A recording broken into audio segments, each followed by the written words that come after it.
All right, so the practice that you guys just did, limit as x goes to negative infinity. That is just, where is the graph going on the left side? It's headed up, so positive infinity. Limit as x goes to positive infinity. That's just, where is the graph going on the right side? And we are leveling off at -3. Those two are really no different than when you did end behaviors in Algebra 2 and in pre-calc. It's just the end behavior of the graph. We just are now calling it a limit, so it looks a little bit more calculus-y, that's all. All right, limit as x goes to 0. Here's 0.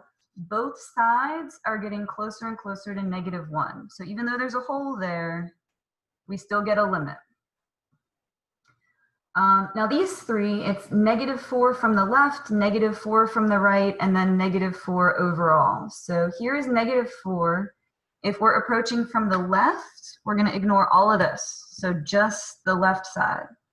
So the left side is getting closer and closer to +1. The right side is getting closer and closer to -1. And so if the right side goes here and the left side goes here, we have that jump discontinuity. And so there's no overall agreement. And so this limit would be does not exist. And then we're going to go through the same thing with -1. -1 from the left, -1 from the right, and then -1 overall. So here is -1. There's an asymptote. So from the left, the graph goes down. That's going to be negative infinity. From the right, the graph goes up, so that's going to be positive infinity. And then, so this is, again, going to be does not exist. Anytime there's an asymptote and you don't have it cited, like from the right or from the left, it's going to have to be does not exist. You cannot get an answer otherwise if there's an asymptote.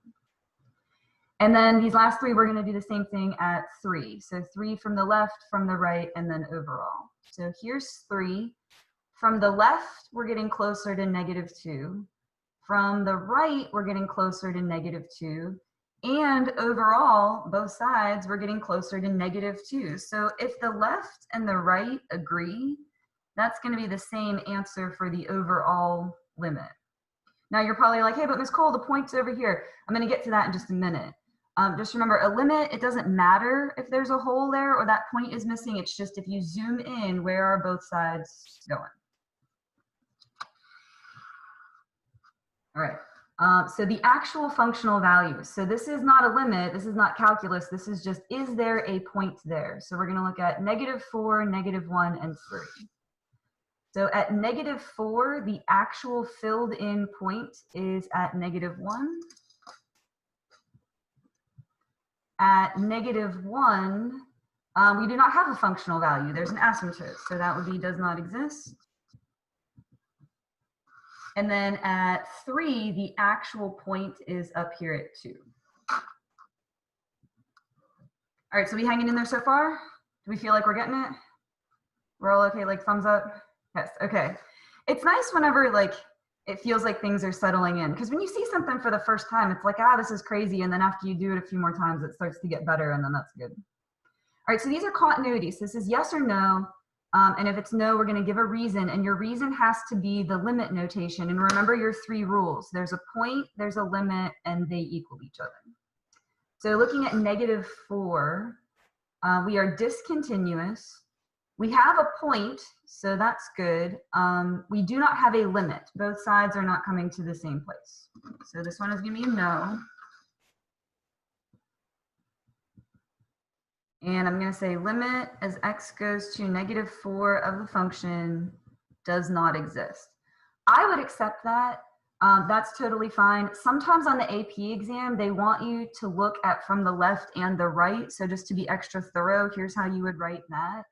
It would be limit as x goes to -4 from the left of the function. So that's from the left, doesn't equal limit as x goes to -4 from the right of the function.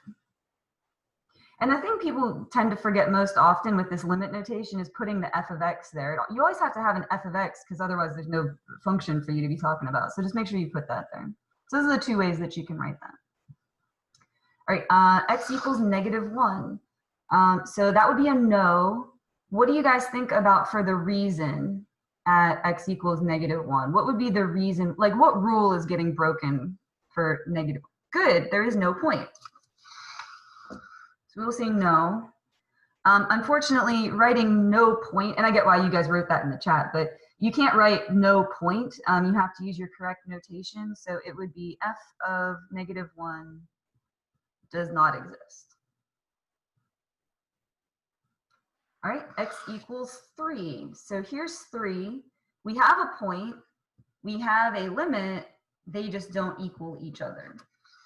So this is the haha, tricked you, point is somewhere else now. So no, the limit as x goes to 3 of the function does not equal the point at 3. So you have a point and you have a limit, but they are not equal.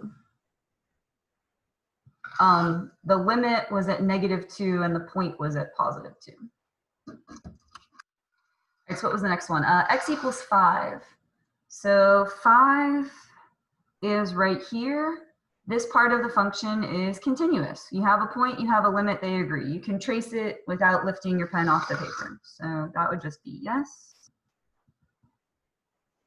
And then the last one at 0, that would again be no. We do not have a point there. There's a hole and it is just missing. So this would be no.